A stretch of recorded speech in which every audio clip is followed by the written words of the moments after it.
What you got? What you got? I got season 4, episode 19, Decoded Podcast, and I have to tell you, Clough, I can't believe we made it to this monumentous occasion. We made it to the sought after, enjoyed, and much talked about season 4, episode 19. Yep. Can you believe we made it? I can't believe it. Actually, at this point, I do. I believe it. I'm going to throw down now. I'm no longer surprised. I've come out the other side because I think we've hit the discipline stride here. Okay. Yeah. I don't know. Maybe 3 years, 11 months ago, I would have been like, wow, can you believe it? We made it to our second episode. Woo!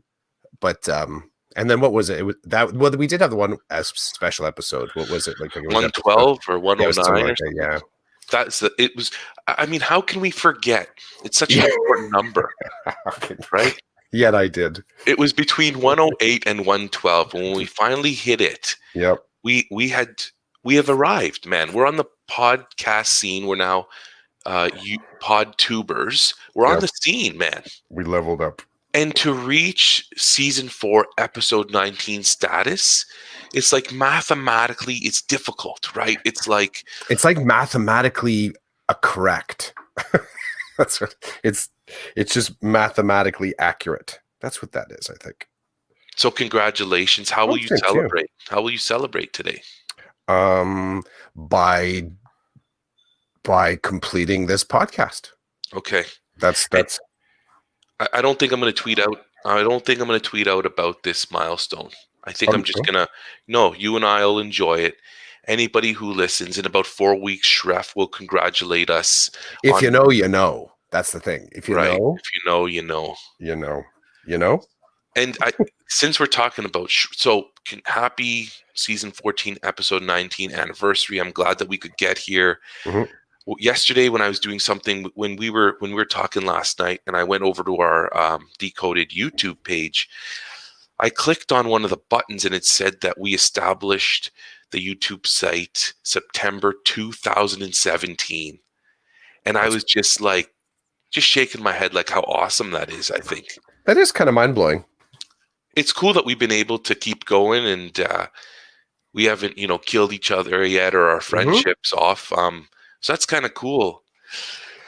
I think in some ways what has made this what has really made this a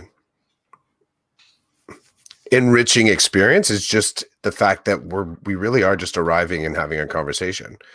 Like there's the walking away from having to sort of script anything, do bumpers on the front end, sort of polish it.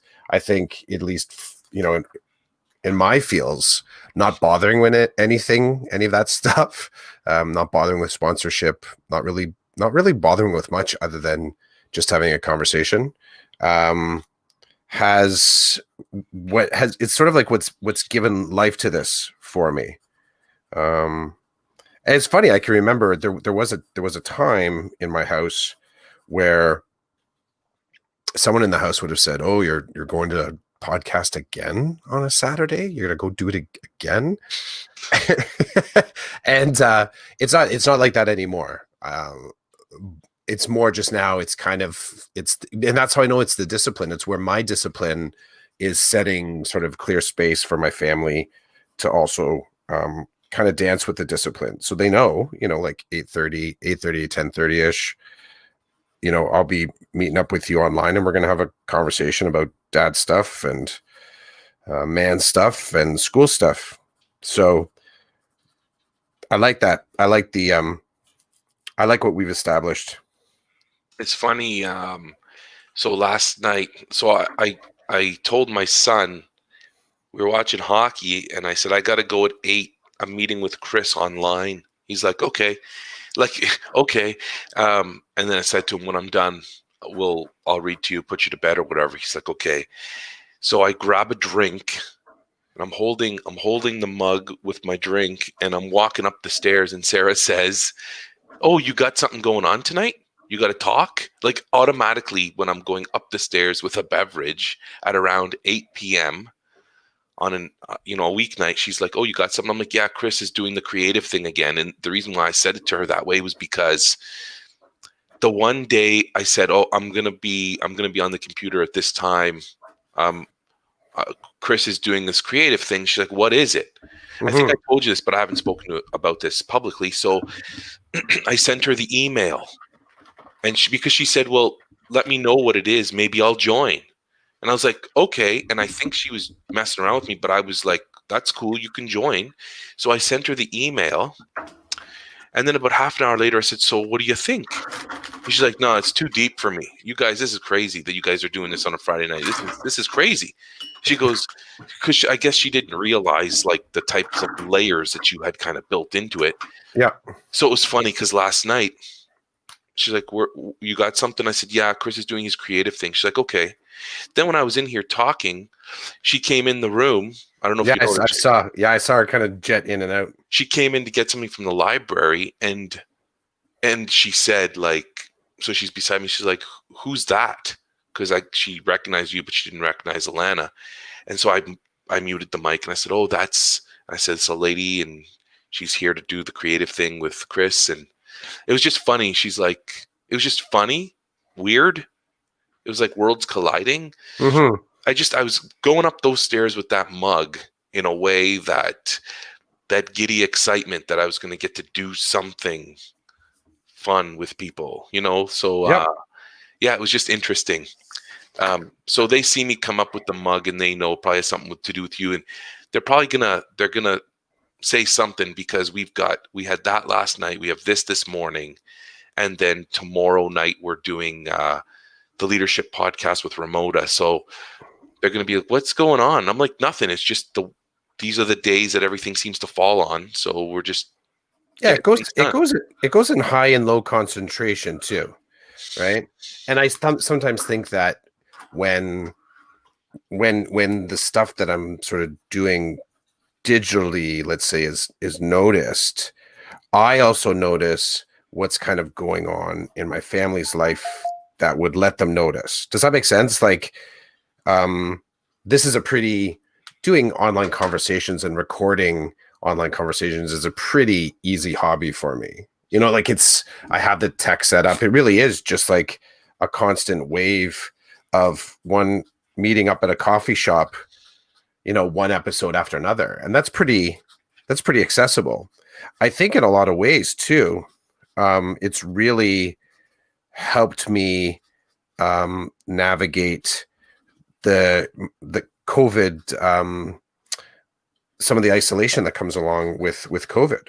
Mm-hmm. I'll say, because I feel like I do have connections with a lot of different communities that I will say feed a lot of different parts of my social self, right? So I thought it was really cool to, I mean, Alana joining in last night was kind of another person adding to the fold. There's some people that only ever connect with the things that I mail out.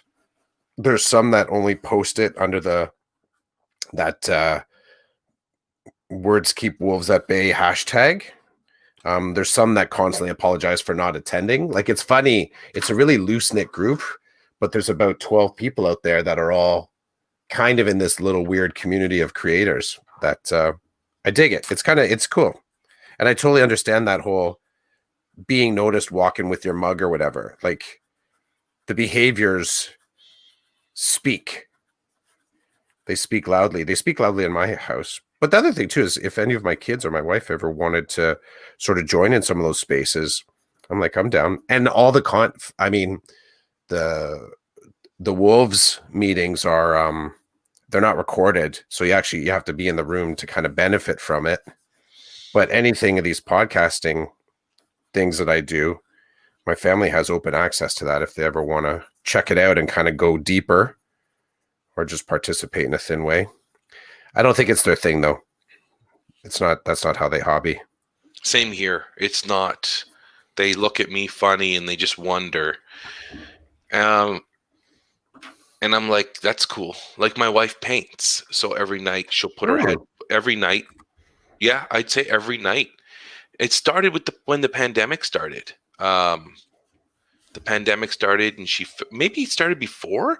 I just know it's not been a long standing thing, but she got these paint by number canvas things, and she listens to podcasts or music and paints, and that's how she kind of that's what she does. And Hmm.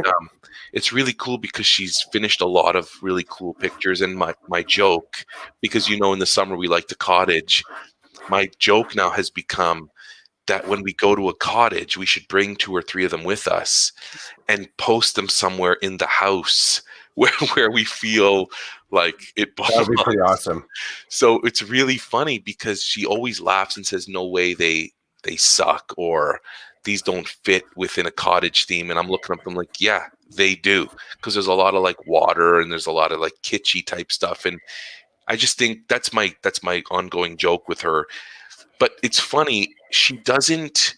So of all the ones she's painted, and there's a lot of them, just recently she held one up and said, "Look, I want it, this one I want to put up in our house." And I was like, "What?" Because she's never said that. And she held it up and it looked like the beach that we were at this summer at Grand Bend with the Hmm. sunset.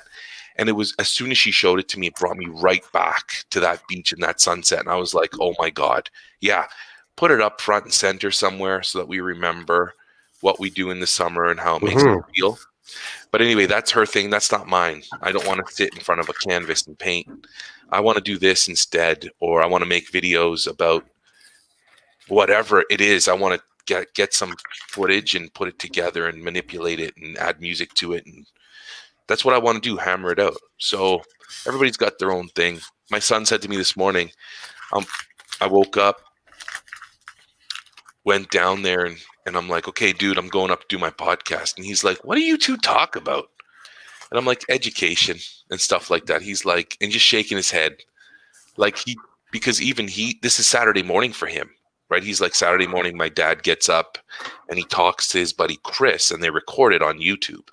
That's what it is to my son. And one day, like I told you, one day, both of my kids might want to dip into this. They might want to Yep. see what this is all about, right? And there's a lot for them to see.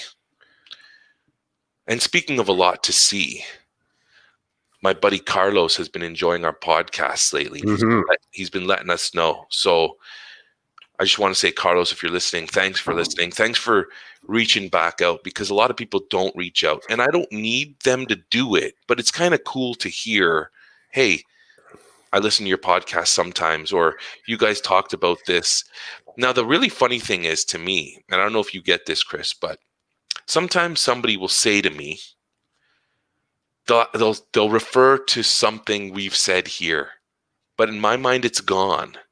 Hmm. Right? It's gone because when you and I do this on the weekends, I don't feel like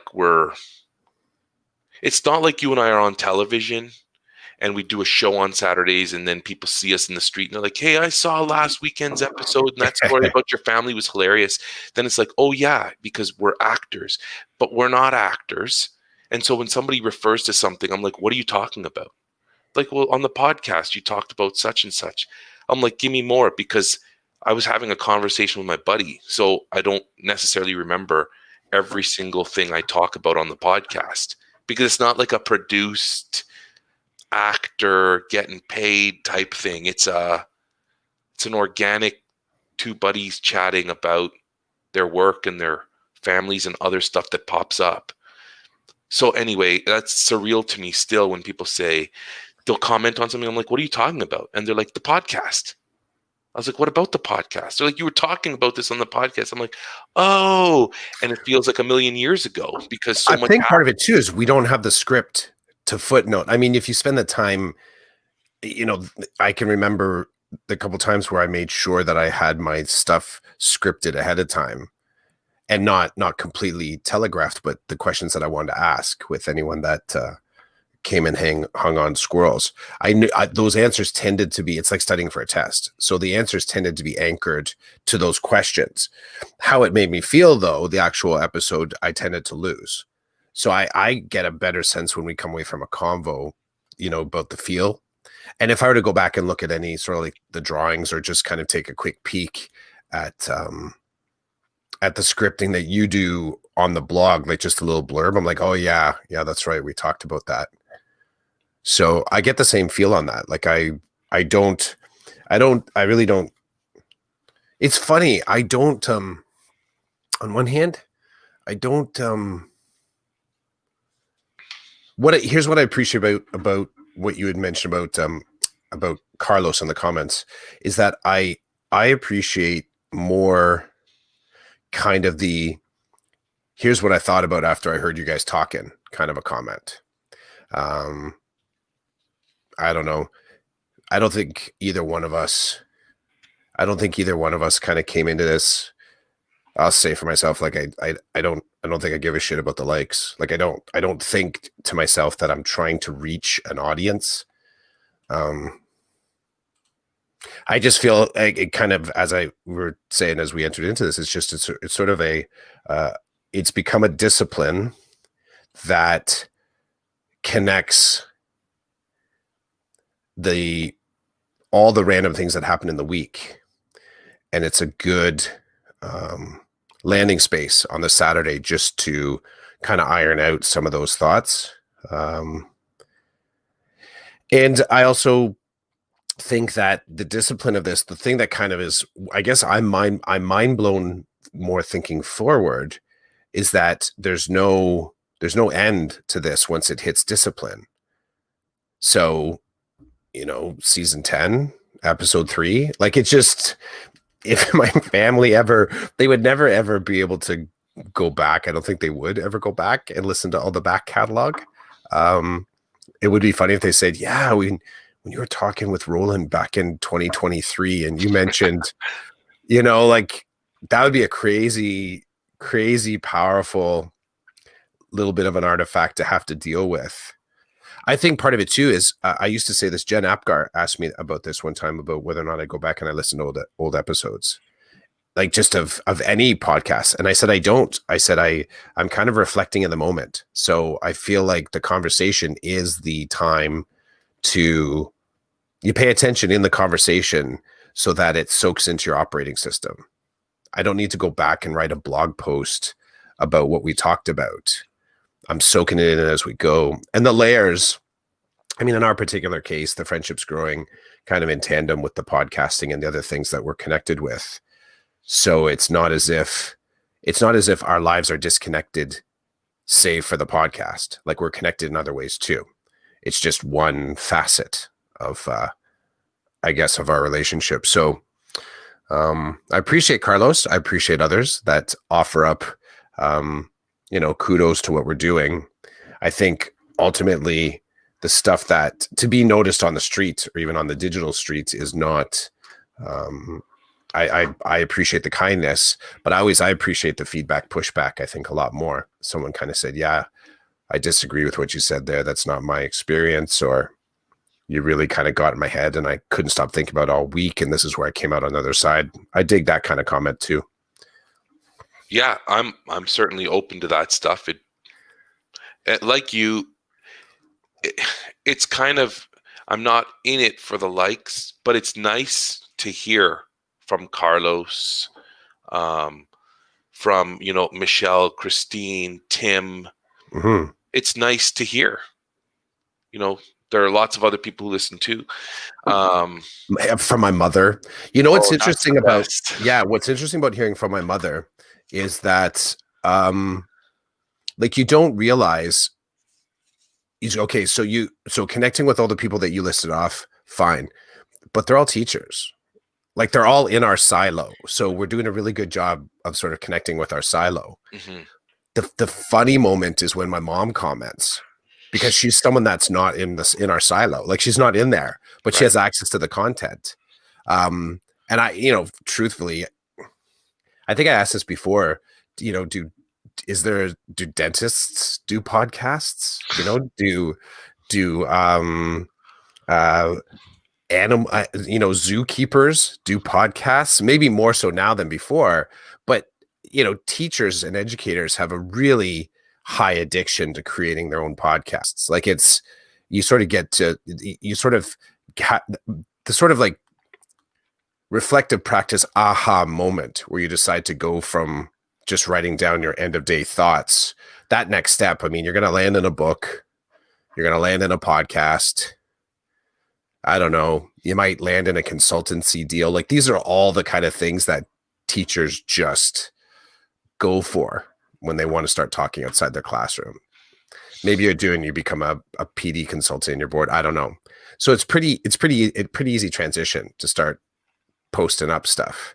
So when my mom kind of comments on stuff, it actually reminds me of how much if I were to go back in time, and I'm kind of riffing off, my son asking you about becoming a YouTuber and you giving a little bit of advice to him, and he's like young, so he's getting advice when he needs it to sort of address, I guess, what the current market is, like the current style of stuff. If I were to go back and give advice to my early podcaster self, I probably would suggest to put some hustle into getting my podcast into the ears of people that are not in EDU and not invest in any real marketing of the podcast to people in EDU. Because really, it is one just great big silo. Like the fact that, where's Tim? He's out on the West Coast. He's in Alberta, right? BC. So I think it's cool to kind of make those connections, but it's really kind of abstract in some ways because we're all doing teacher things too. So even in listening to someone else talking about on a podcast about EDU, my brain naturally makes shortcuts, which kind of sometimes undercuts the aha moment of what they're saying because I automatically imprint it with a familiar context. So when my mom jumps in and asks a question about, basically mentions something about if you want to go over to her house and grab a snack from the fridge, go ahead, Roland, do it. Just make sure you take your shoes off at the door. And you start to realize that type of chiming in is kind of critical, I think. It's critical to remember that education is porous. And it's the one kind of one of my frustrations when I do go to a conference and I hear something like I don't listen to my own EDU podcast, but I don't have any EDU podcasts that I listen to. And that's just a matter of practice. I never really have. I've never had any subscription to any. I'll grab parts of episodes here and there. But I think as a practice, I'm reaching outside of education to kind of see how things look from the outside. And if I had, as I was saying, if I go back to me when I was starting out in podcasting, I would have gone back and actually told myself, do not focus at all on educators with this. Focus on talking about education for individuals that don't have a grounding in it. So I think in some ways you and I put together a product here that can do that. Like I think it has sort of, it's multifaceted enough that someone listening in, aka my mom, I think my sister has listened to an episode, and they're outside our silo, and they'll find value in something that I'm, one of my mom's comments was, why don't you look at the camera as much? You're always looking down at the table. I said, well, because I'm drawing. So it's like she said, it's sort of, heads up, buddy, heads up. Pay attention to your guest. Pay attention to your guest. She obviously doesn't know me well enough then. She's going to have to listen in a little bit more, eh, Mom? You got to listen in a little bit more. Yeah. But so that's, Carlos and other peeps that listen in, I'm happy to be a part of your day. But I think there's a truth in that. And anyone that's putting out stuff like this onto social media, just to recognize, like you're putting it in a box. You're putting it in a box and you're putting it on the EDU shelf. And I think I would say any of the individuals that are craving to create change, if that is what, podcasting or blogging or consultancy is, you're as hyper aware of connecting other educators to your content as you are speaking plainly to non-educators so that they get an idea of what's going on inside the bubble, and recognizing that it is porous. It has to be porous. It shouldn't be protected so that the outside can't get in. Well, speaking of the bubble, I'd love to say something about this week's virtual learning, as I have been quite sensitive to this process, how to prepare for it, what's happening during my meetings, my teaching. It's very interesting. Before I kind of go down that rabbit hole, Ramona says, good morning. Ramona, thanks for checking us out. Good morning. Nice to see you. Every time now you pop in, I think of turkey delivery service. That's where my head goes. Well, Ramona's busy. She's got to go deliver some turkeys. Yeah, mad skills, mad cooking skills. Mad cooking and delivery skills by Ramona. Who cares that she's a teacher, right? She cooks turkeys and she delivers them. I felt like Seinfeld when I said that. But anyway, okay, so this is where I wanted to go. I know you've been doing this remote teaching for the whole school year. You teach live in the morning and then you do your digital in the afternoon, correct, Chris?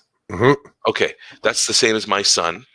When he did go to school, he went to school in the morning and then he'd come home. There'd be that break period and then he'd do his online afternoon course. So you high school teachers have been rocking this, trying to figure this thing out. And I remember thinking you were all superstars when you were doing it in September. I remember thinking, so this dude or this lady, they're teaching live in the morning. Then in the afternoon, they're flicking on their computers and they're teaching digitally. I was like, this, first of all, I felt for them. I was like, this sucks for them.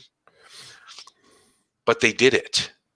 And I still, to this day, think it's awesome. And a big thank you to all high school teachers that I know and that I don't know. Thanks for what you're doing and how you've been doing it since September.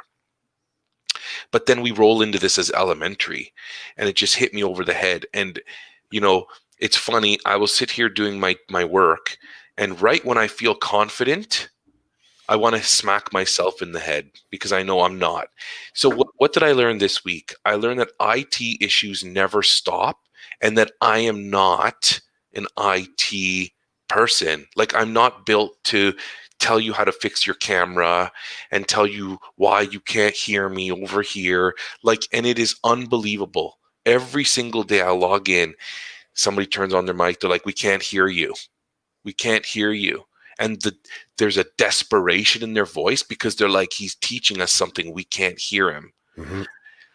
And it's always like, well, what do I do?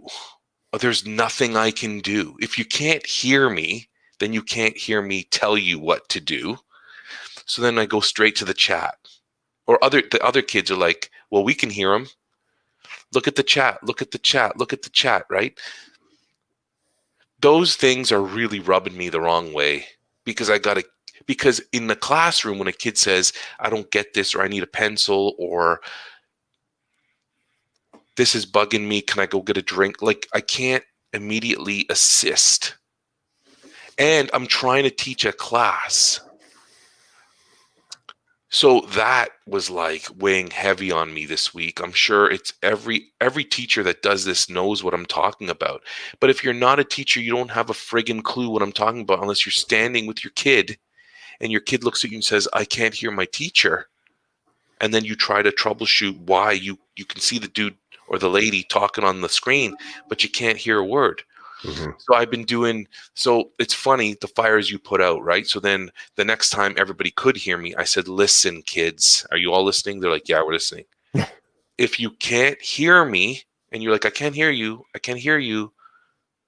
And what I'll do is I'll say to the class, Everybody who's got their camera on, give me a thumbs up if you can hear me. So if all of a sudden you see a whack of kids do this, then you know that, okay, maybe I should restart my computer because Mr. C just did a mic check and everybody can hear him except me. So we're building in all these like little odds and ends that only my kids will understand because they're in my class. And we're building these things in, these idiosyncrasies that I didn't know would exist this way. And then you got the kids popping in and out as they please, high school, it's a different thing. It's got to be. Elementary, it's not. I'll tell you something. This week, I had several kids push back, and they pushed back in a way where now I need to talk to the class again about how to be respectful in the digital world. I had one kid hang up on me when I was doing one-on-one assistance with the kid. I guess he got frustrated, didn't want to do it anymore. Like dropped the meat? Oh, yeah. He just left the call. Right. Which then sent me into full teacher mode, got out my parent communication information, emailed both of his parents, and said, listen, like the kid's not doing any work during school time. So here I am helping him not during asynchronous time, and he hangs up on me. So instead of talking to me saying, you know what, this is stressing me out, or I just don't understand, to which I would have said, let's stop for today then. Let's get you focused on something that's going to make you feel successful. All the things I've been trained to do to help a student, couldn't do any of it because he hung up on me. So I emailed both of his parents, let them know. And my email was it was as heavy-handed as it can be for me, which doesn't say much, but I was like, this is ridiculous. If I'm missing something here, you need to let me know. Because as far as I could tell, things were rolling along nicely. Obviously, I don't know what's going on. If there's information for the teacher to know to do his job, please provide it to me. And I'm letting the principal know because I was so upset. I was like, this is ridiculous. This is what we're doing now. We're going to hang up on teachers when they're trying to do their job. So that's number one. But I had a lot of kids would come into the class. I'd be like, okay, we're going to do our math test today. Certain kids would just disappear, gone, out of the call. So then for the rest of the day, every time they would come in, I'd be like, I'm glad you're here. I need you to do your math test right now. I got the Google spreadsheet open. So as soon as you hit submit on your test, it will pop up and I'll know you're done. And I can give you further instructions. Gone. So the seventh time they came in, I said, before you hang up, I know it's not the internet. You don't want to write the math test. I'm sorry. There's nothing I can do to help you with that. I guess I can't force you to write the math test, but I am certainly not going to let you do the other stuff we're doing because that's how important that is to me. I need you to show me what you got there, and then we'll move on with the rest. So finally, this one kid did the math test right at the end of the day, like 5 minutes before I was shutting down synchronous for the day. Yep. He's like, I just did it. And he actually did well. So I don't know if he needed to find the answers in his work. I don't know. All I know is I was like, okay, thanks. Like, why you couldn't have done that 3 hours ago, I don't understand. But that's this. So this new world, right? It's a new world. Kids come and go, which I'm not opposed to the coming and going. I'm opposed to the coming and going when you're teaching something or when you need them to produce something to direct you on what to do next. That's the thing they don't get, right? I'm like, if all of you write the math test and you don't do well, then that gives me the information I need to go back and rejig something, right? Like, that's why I'm not doing it to torture you. Trust me, I'm not. And it's like they just don't understand. So there's a lot of really interesting things going on. A lot of interesting things. The kids that would talk out during class without raising their hand, they continue to talk out, unmute their mic, and just start babbling. And it's awesome. The herd takes over. I look in the chat and they're like, don't do that again. He's teaching. Turn off your microphone. Raise your digital hand. He'll get to you. He's doing something right now. Yeah. And the last thing I'll say about this is one kid who's let me tell you, they're all great kids. Okay, so I don't have an issue with any of the kids. Their behavior sometimes is suspect, but the kids are good kids. And this one kid who generally talks a lot in class, Mike comes on, he just starts saying something. And I hear his mom beside him saying, "What are you doing? The teacher's teaching. Don't interrupt him like that." And then the mic shuts off. Yeah. And I was like, thank you, Mom. You know, those are the things that the moms and dads don't see. They don't know how often their child just screams things out. Mm-hmm. And so she gave him the gears. I could hear it in her voice. She was like, "Turn off that microphone and explain to me why you need to interrupt in the middle of a lesson." So I was just like, I think I may have picked up Yoda and done one of these, "Thank you." Yeah, exactly. The kids love it when he comes in and does stuff with us. But anyway, I just wanted to share that this online thing continues to evolve. And every day there's a new problem that I pay attention to and then think, well, can I solve this? Can I be part of this solution, or is this way beyond me? Like the Google Meet problems this week. There were issues with Google Meet and Google Classroom. Well, hey, that's our bread and butter. So if those things aren't working right, then we're going to have huge problems. And it was funny because my son walks in here. He's like, "My teacher can't do his Google Meet. It won't work for him anymore." Then he goes downstairs. He comes back up. He's like, "Mom's having the same problems." And I'm like, uh-oh. And then I start to notice, uh-oh, I can't hear my kids. Mm-hmm. They're dropping off the screen. So I email someone. They email me back. They're like, "It's system-wide. Don't worry, we know it." I'm like, perfect. Then I get an email from the principal. I hear there's issues. And then it's awesome. It's hitting the fan everywhere until the superintendent sends out the email. So we're talking like 45-minute lag. People are dying. My son's teacher got in his car and drove to school. He's like, "Well, it's not working at home, so obviously there's something wrong at home." Gets to school and then is notified, oh, the superintendent has emailed the system saying there's an issue. It's an Ontario issue. It's not a us issue. It's not an internet issue. It's Google. And then everybody's like, okay, we can drop from like red alert back to yellow or whatever.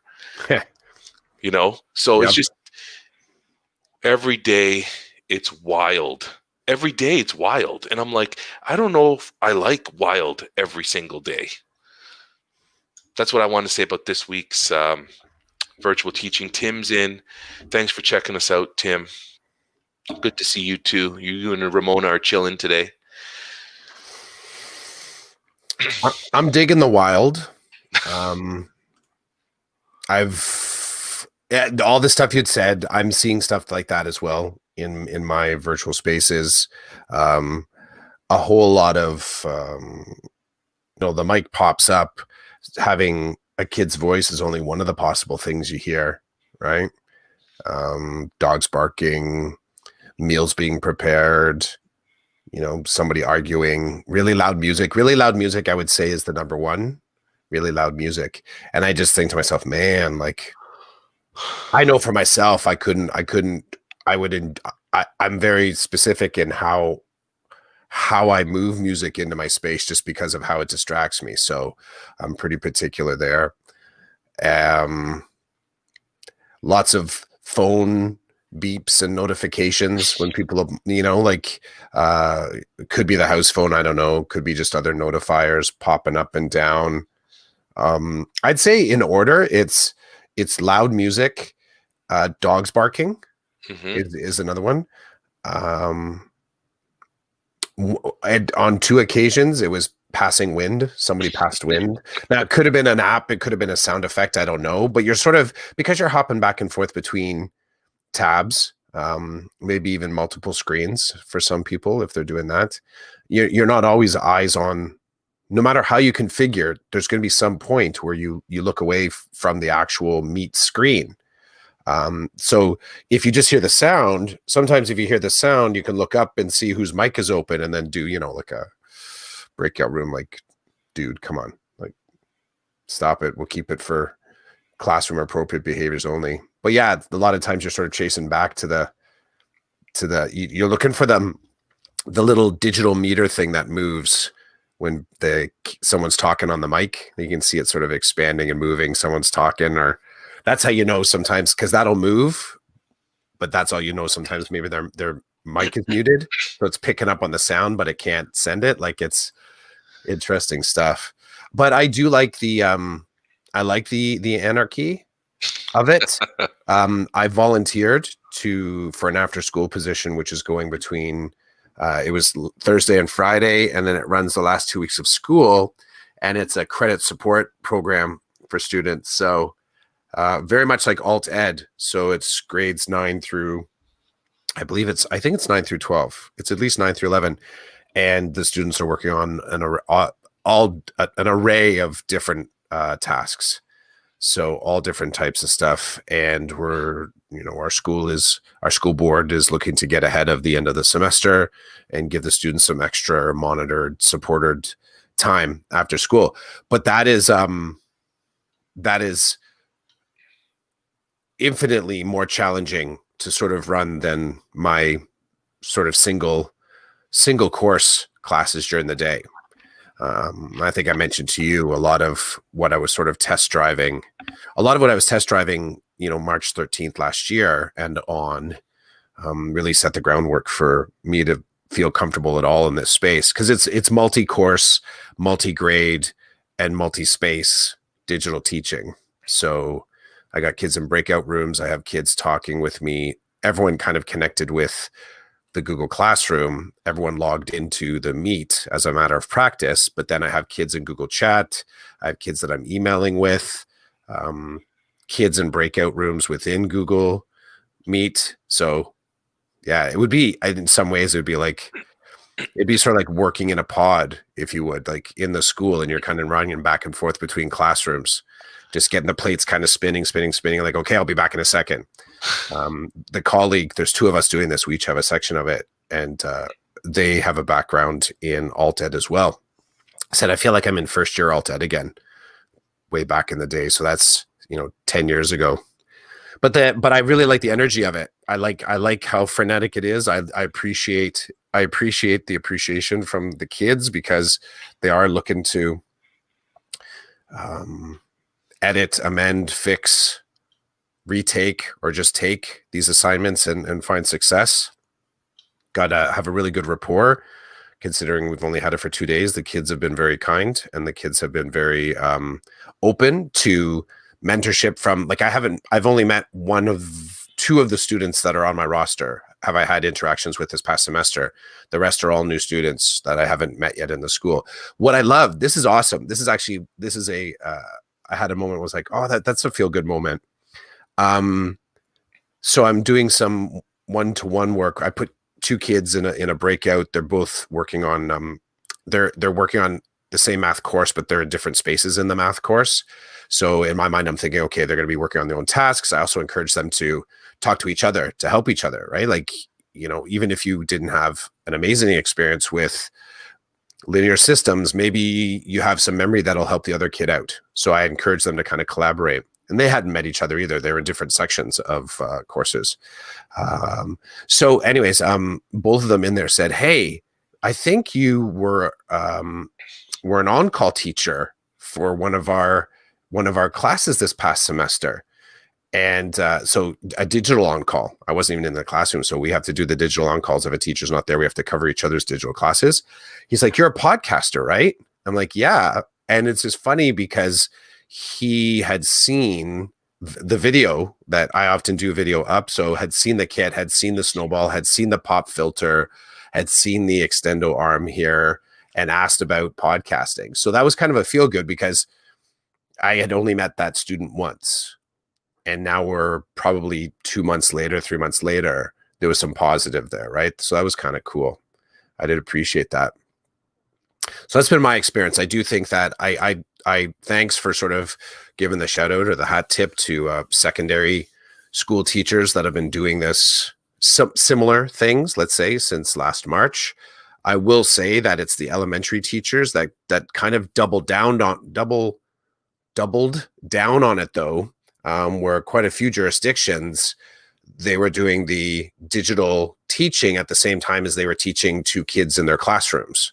and I forget which board. Maybe it was Peel. I don't know. I don't know if it was Catholic or public, but elementary. I know that elementary school teachers were out there trying to figure out what does it mean to do digital. To do actually, I think probably the perspective is, how do I teach the digital side while I'm teaching my face-to-face kids? I think the priority mindset was towards the face-to-face kids.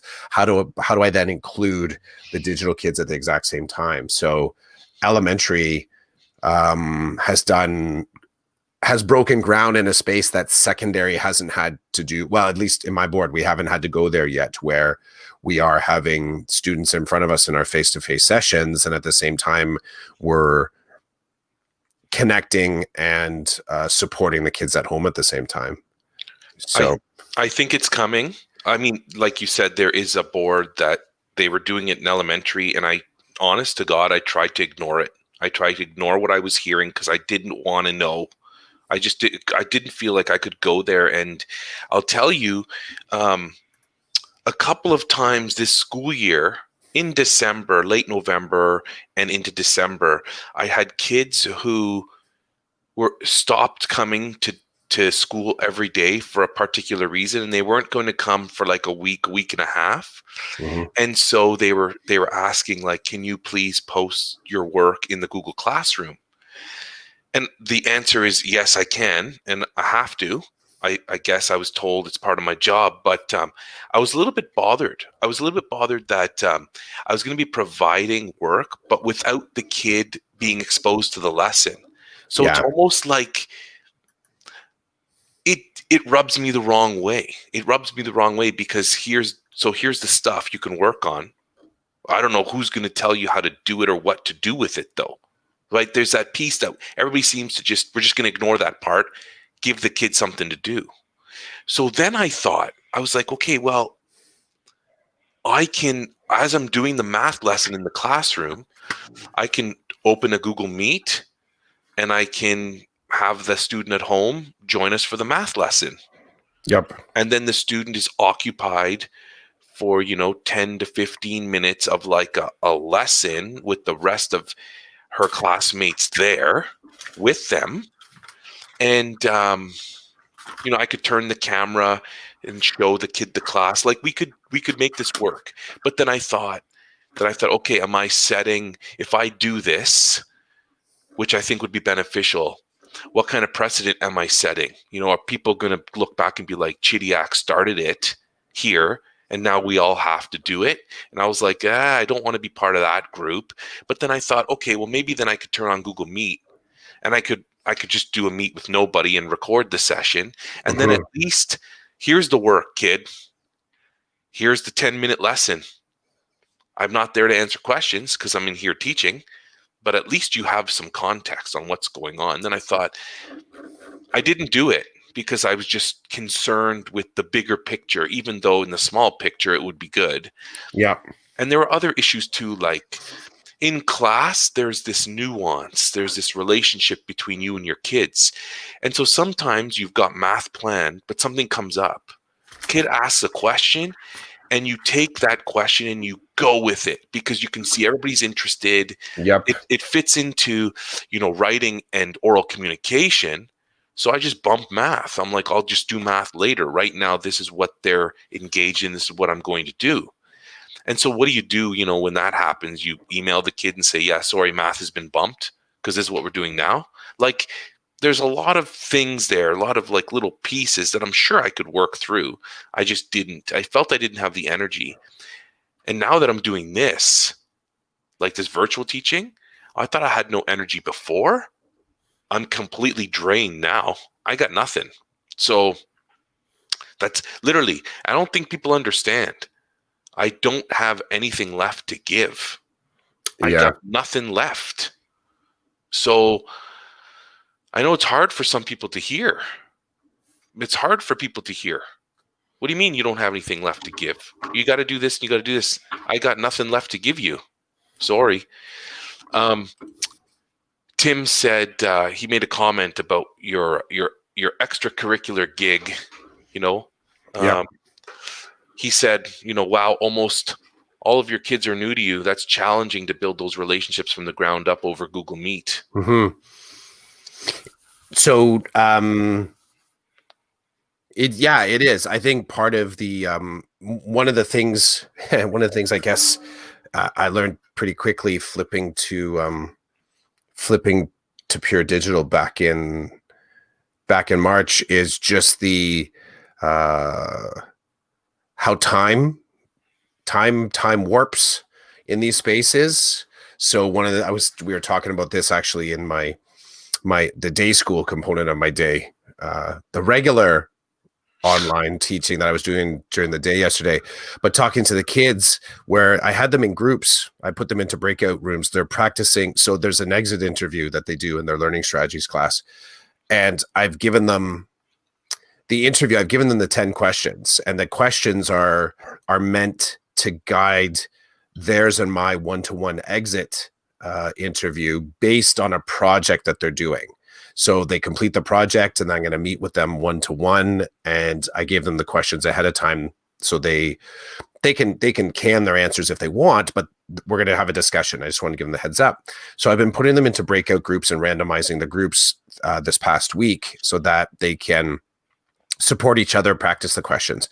And in the beginning, they were talking about how awkward it was. And they said what was awkward was the silence. And I said, it's really fascinating. So no one's like jumping in and engaging. And I said, that's fascinating. I said, that's one of the things that teachers are noticing too. The idea that you're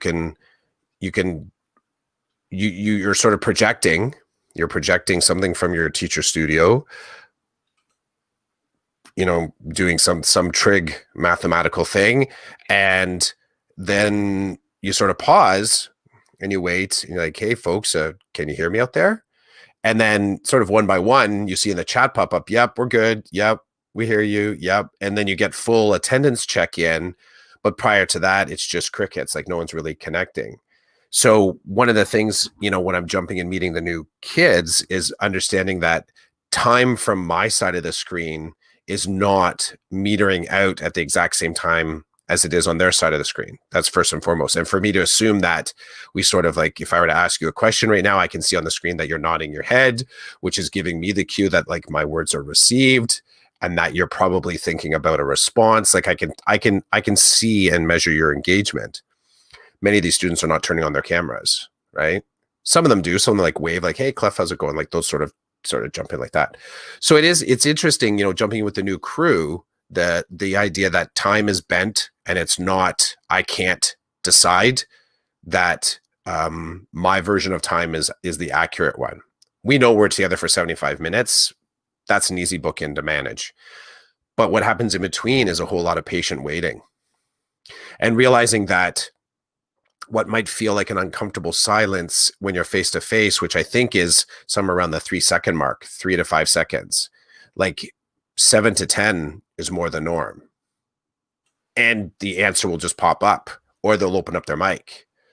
And it's not like a, what did you say, Clef? It is actually their answer that you ask them to give. So meeting the new kids it's a new adventure. It is a new adventure. I'm using a lot of the similar tools that I used when I jumped in September. So I have a lot of wellness tools and focus tools that I pre-populated the Google Classroom with.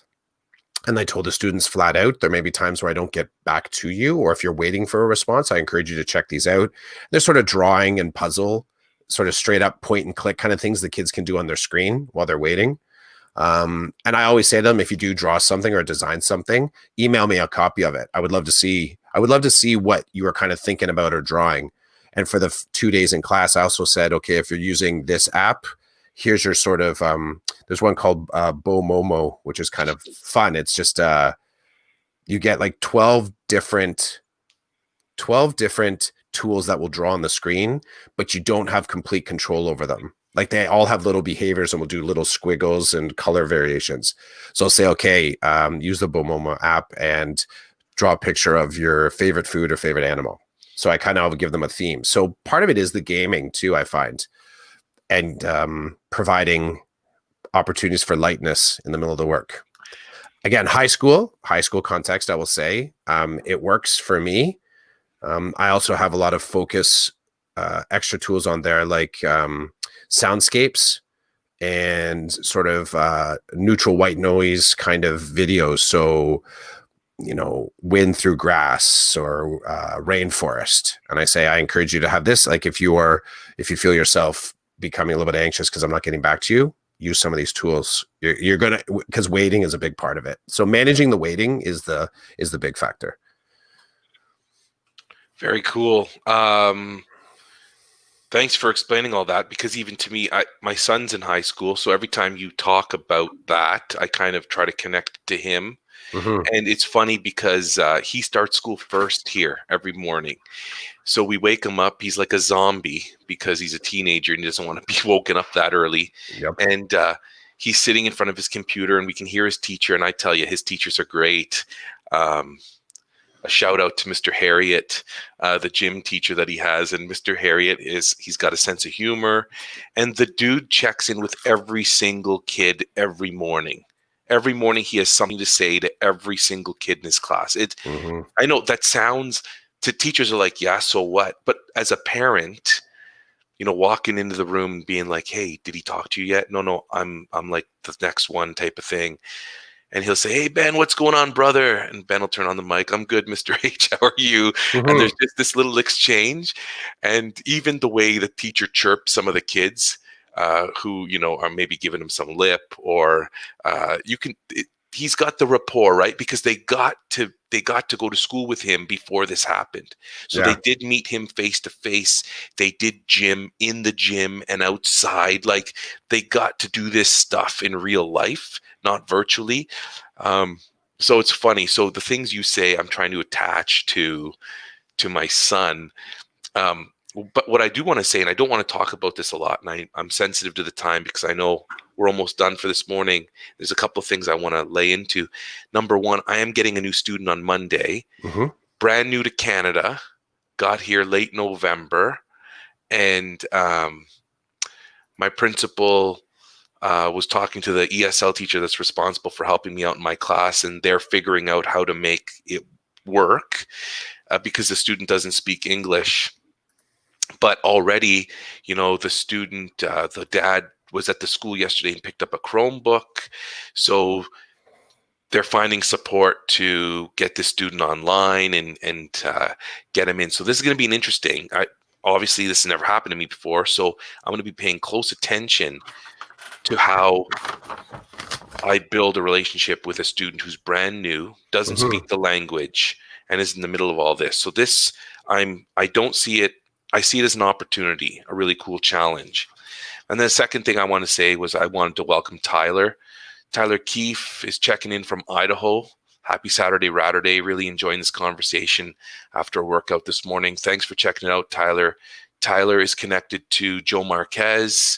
He's part of the EdTech Army. So welcome, dude. It's good to have you. Thanks for checking us out. And Tyler recently started his own podcast with one of his buddies.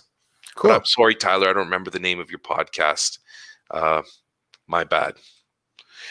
Can I drop just a little? Where do you need to go? Do you got something? I got one thing just quick because it's kind of it's a developing thing, but I can drop it at the end if you want. I'm good.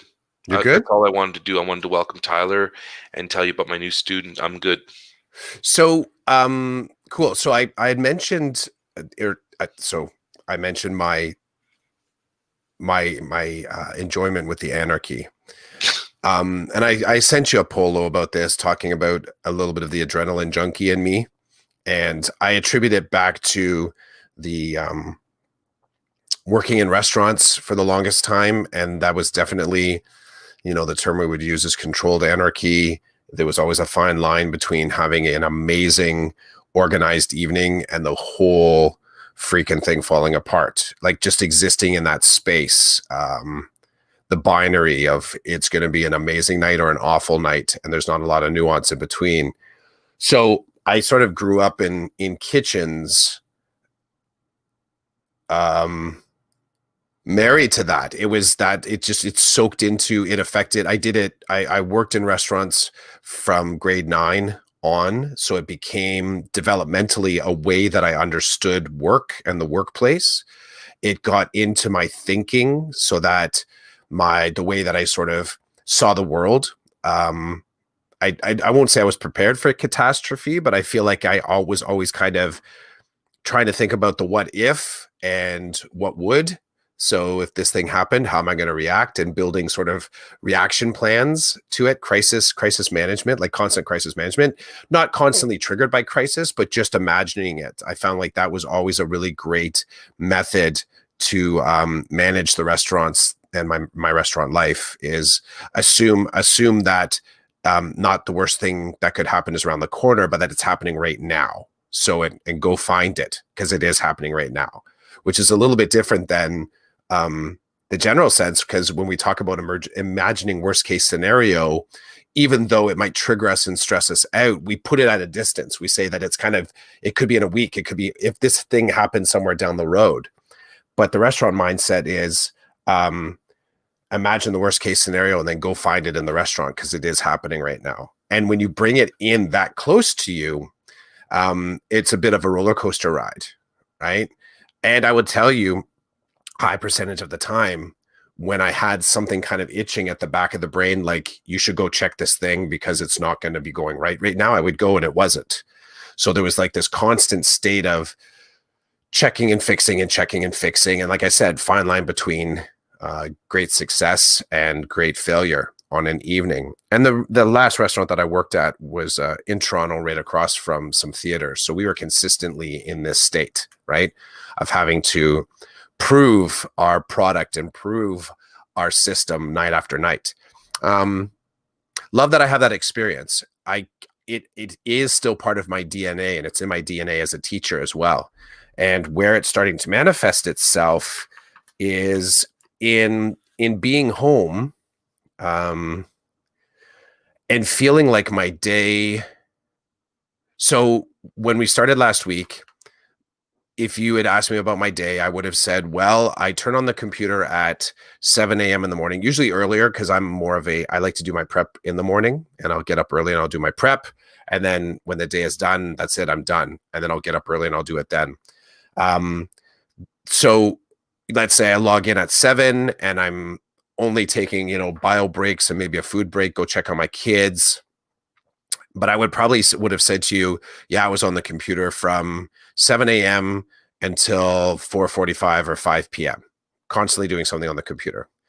And then someone pushed back, well, that you had to get up. I'm like, okay, true. I did. I got up, I went to the bathroom, and I would mention those other things, but that would be such a small, kind of a small chunk of things. I'm fortunate my kids are, they have the fluency, they have the tools, they have the self-reg. So they're managing school as well as can be expected. So my check-ins are just momentary.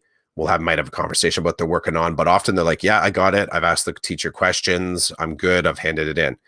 So what I'm starting to do is, you and I had that conversation way back in the day about when we started to get good at podcasting, and realized that, what originally was a 10-hour task, whatever yours was, but mine was about a 10-hour task. And then at some point I realized I was only taking about 3.5, maybe 4 hours to get it done. I had just a bit of an aha, like, well, what am I doing with that 6 hours? I actually technically should have a credit of 6 hours now. Of course, life takes that from you. Yoink, bait and switch, right? It's there and then it's gone. Something jumps in. But I've since then really started to ask my question, what if I hung on to those 6 hours? What if I tried to live hanging on to that time? And it kind of was, I still don't know exactly what that means, but it's a question that I find is kind of soaking into my teaching from home. So this past week, I've told you before, my bit mania of trying to protect the weekend. And that is in as much as if anyone listening to this thinks that protect the weekend is kind of, I'm talking about Saturday, Sunday, cool. That's your version. That's good. For me, protect the weekend is just protect the time that is important to you. Protect the weekend means find a thing that's fun to do. And protect the weekend means while you're doing it, stay as immersed and centered and present in it as possible. So that's the protect the weekend. So when I use that kind of mindset with what I'm talking about right now, I've never been the type that has said, this Friday night, yeah, like I'm not driving home on Friday night, fist pumping that the weekend's coming. I'm just not that person. So that's kind of like my base behavior. So the thing that's always kind of itched me is I would say to myself, why do I leave mowing the lawn, doing my laundry, getting groceries for these two ostensibly open days? Like, why do I do that? So what I've tried to do in general, and I still haven't figured out a great way to do it, but I kind of focused on it this past week, is how do I integrate some of those tasks that would normally be done on the weekend during my work week? So looking for the space in my day to drop into some of those tasks. Now they're pretty super simple stuff. Like something that we often do on Saturdays is we wash all the towels, like we do the laundry. So I shifted. I got my laundry in. I shifted my laundry to Tuesday now, and I've kind of written it down that Tuesday's going to be my laundry day. At 8 a.m., whatever time it was in the morning, I put my laundry in. On the lunch break, I flipped it to the dryer. As soon as I got out of work, I folded it, I put it away. So I shifted that job off the weekend. So there's one boom. Grocery shopping, starting to use online shopping. So I'm able to kind of do that midweek. Twice this week, I had 10 minutes. Like it just 10 minutes popped up. So I walked around the corner and got on the treadmill. So I did 10 minutes of walking just on the treadmill. I've also got kind of busy and distracted and realized I had only 10 minutes in the morning. So school for me starts, I like to open up the class at 9 a.m. It was 8:50 and I realized I hadn't grabbed a shower yet. Normally, like a couple weeks ago, or just kind of normal sense, I'm like, 10 minutes is too fast. And I would just come, but I wouldn't put any other task in there. I would just kind of go, well, I'll go and I'll sit and I'll wait for the kids to arrive. So part of what I've really tried to look at is where are the moments where, and I'm not talking about the waiting or that time warping that I was talking about when you're actually with the students in class, but what do those waiting moments look like between the digital moments where you're not engaging in your own prep and I'm not engaging in teaching with the students, where I might just sit at the desk here kind of waiting for the next thing to happen and injecting stuff into that. So that's what I've been doing. That's what this past week was about. It's looking for the efficiencies and trying to slot in micro tasks. By the way, that 10 minutes I did, I went and I had a shower and I had a 2-minute shower. I timed myself, 2-minute shower. Admittedly, I jumped in when the water was cold. Had I waited for the water to not be cold, right, it would have been a 4 or 5. But I jumped in, I turned it on, started scrubbing right away. And it's, well, I guess any parents out there listening to this, that's valuable information, right? Because you can tell your kids, if I can have a 2-minute shower, so can you. No, not really, but that's what I needed to do. And here's what it unlocked. I had 10 minutes. I managed to get the shower done in the first 3, basically. Showered, dried, clothed. And I realized I still have like 6 minutes. I made a coffee. No, that's what it opened up my brain to see. Right. I saw I got 6 minutes. I'm like, okay, what can I do with the 6 minutes? I'm like, you know what? I wasn't going to have a coffee. I'm going to make myself a coffee. So I made myself a coffee. And I saw my kids again just before I started to work. It gave me just smooch. I'm like, have a great day. Great to see you. They're like, yeah, you too. Have a great day. I walked down to the basement, nice and easy, just like where we started this podcast with my mug. They're like, see ya. You know, they know what I'm going to do. I'm going to work. And started the day. So that's where I'm starting to sort of, where I feel I'm trying to take a hold of what is kind of a generalized and generally feeling like it's not in my control. And trying to ramp up my productivity. Nice. Well, I'm glad that you can find that in your day and in your life. Well, you've heard me talking to you lately about what's in my control and what's not in my control and how I kind of process that. But getting outside, like you said, like doing something, I need to get out every day and breathe, Mm-hmm. you know, and I've been telling the kids, and these kids, they don't want to get off the computer. And I'm not judging. I know everybody's got their different situation. Everybody's got their thing. I get it. But I tell them, no, at recess, and it's funny, they learn very quickly. When I say you need to leave the meat at recess, you're going to leave the meat or I'm going to remove you from the meat and then refresh my link, because you're not sitting in here for 15 minutes. I'm certainly not sitting here in 15 minutes. I'm getting up. I'm walking around. I'm getting outside. I'm breathing in that air. Because sitting here in front of this computer, I've realized it's not, when you're forced to do it, it might not be your cup of tea. You know, if I choose to teach remotely, to teach virtually, this is what I'm choosing to do. But if I don't, I need to build things in to keep me sane. You know, like my sister-in-law said to me yesterday, how are you going to handle having a new student? I said, it's good. The new student will just come and we will start building from the moment the student arrives. There's nothing I can do before that. Right. And there's nothing's going to come until the student starts, until the student's sitting in front of me virtually, and I have to deal with it. Nothing's going to come of it.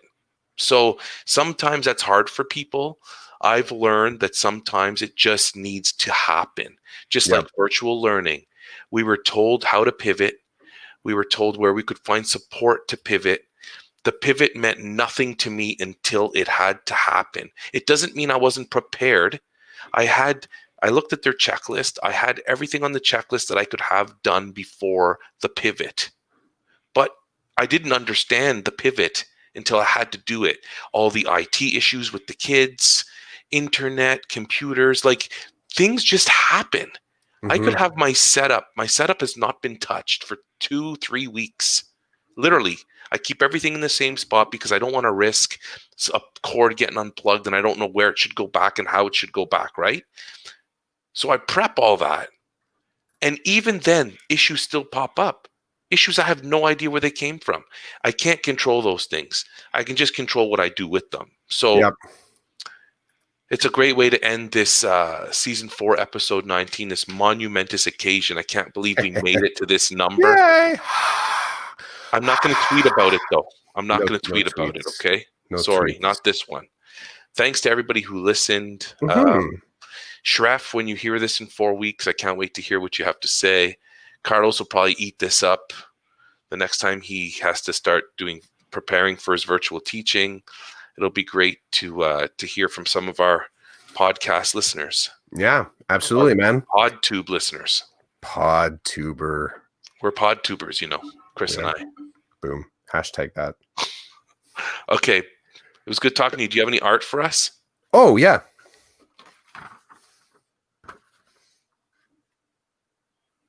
It looks like a forest to me. And that's all it is. Just green, yellow, black lines. In the weeds, bro. I'm like, oh, he just drew a bunch of lines. You're like, no, Roland, in the weeds. I'm like, yeah, it makes sense now. Thanks. Does it? Are we sure? Yeah? Yeah, we're in the weeds. Talk to me, Goose. Deep. Talk to me. Deep. All right, man. Peace. Peace, man. Take care. You too.